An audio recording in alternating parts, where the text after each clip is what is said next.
여기 경추의 충격을 걱정하는 한 남자가 있습니다. I'm holding your neck so you don't get whiplash. What? Whiplash.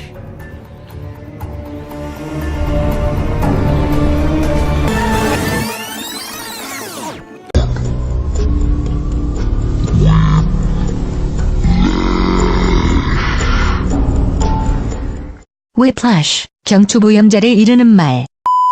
구독, 좋아요 부탁드릴게요.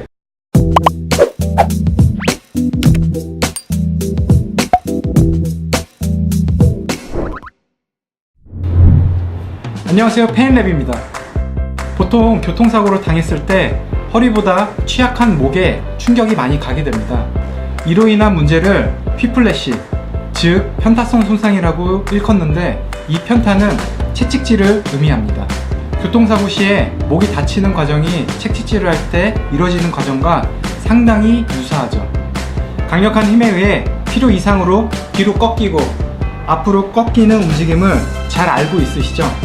여기서 근육, 인대, 뼈, 혈관, 신경 같은 목 주변의 구조물이 많이 손상받게 되는데, 특히 여성분들이 더 통증을 호소하시는 경우가 많습니다. 경추 주변의 근육과 인대가 전반적으로 약하시고 골밀도가 낮기 때문이죠. 물론 이런 증상은 교통사고 시에만 나오시는 게 아니라 목이 아픈 지 오래되시거나 목의 통증이 심하신 분들 모두 해당되십니다.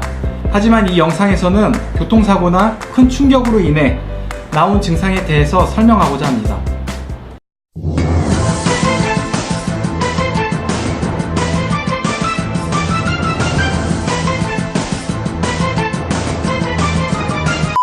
갑작스러운 충격으로 인한 ROM 가동 범위 이상의 동작이 발생했을 때 뼈를 둘러싼 근육 및 인대 조직들이 큰 충격을 흡수하게 됩니다.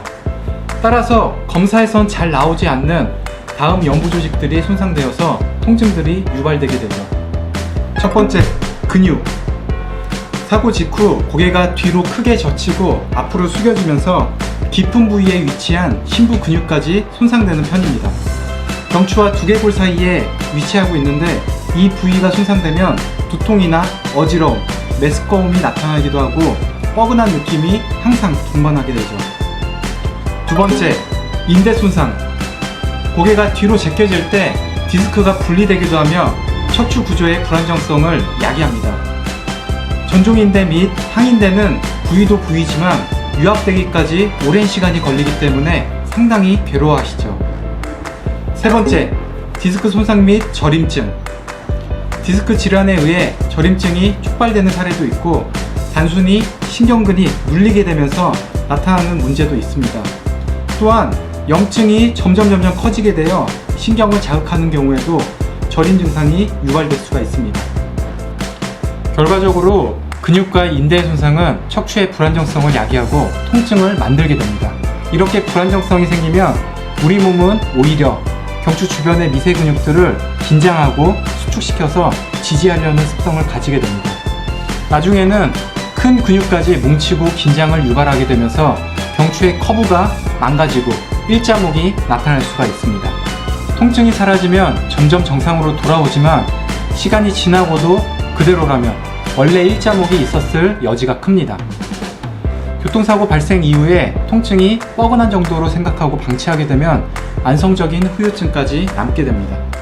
정밀검사를 통해 이상 없음 판정을 받는 경우가 아주 흔한데요. 골절이나 심각한 증상이 아니라면 검사 결과로 나타나지 않는 경우가 아주 많습니다. 대부분의 환자들이 사고가 나면서 가벼운 뇌진탕을 겪게 됩니다.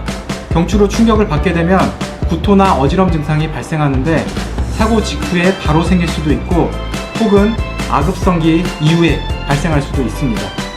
가벼운 교통사고의 경우 뇌진탕 소실 유무가 포인트이므로 꾸준한 치료를 하면서 중추신경계에는 문제가 없는지 공복 반응 검사를 같이 해주시면 좋습니다. 먼저 인체가 받는 손상을 기간에 따라 분류할 수 있는데, 급성기는 사고 발생 시작부터 2일까지, 아급성기는 2일에서 2주까지를 의미합니다.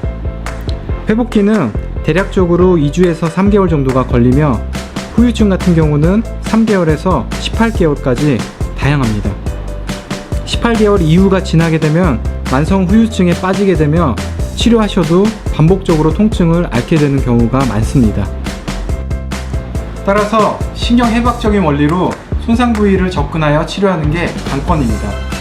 경추 주변에는 얇은 막들과 연부조직들, 근육들이 싸고 있습니다.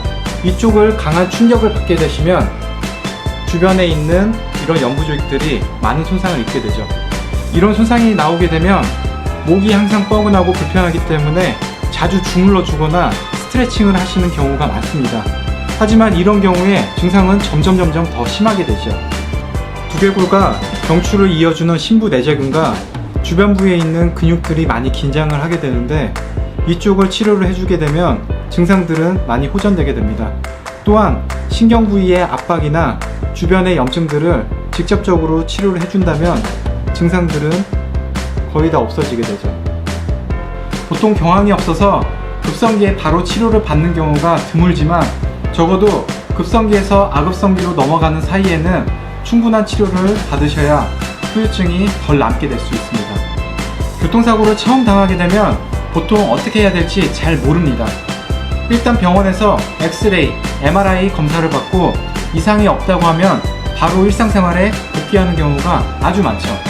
보통 연부조직이나 근육 인대 부위의 손상은 겉으로 드러나지 않기 때문에 영상검사 시 문제가 없더라도 통증이 있을 때는 치료를 받아야 합니다. 아시다시피 우리의 몸은 생각보다 그렇게 강하지 않습니다. 여러분들이 분노의 질주에 나오는 주인공이 아닌 이상 교통사고가 났으면 제대로 치료를 받으시기 바랍니다.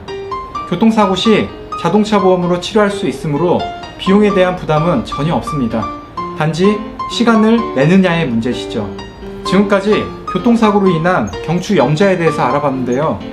의외로 사고가 난 이후로 증상들이 오랜 시간 동안 지속이 되는 경우가 많습니다. 여러분들은 꼭 제대로 된 치료를 받으시기 바랍니다. 지금까지 페인랩이었습니다. 다음 시간에 뵐게요.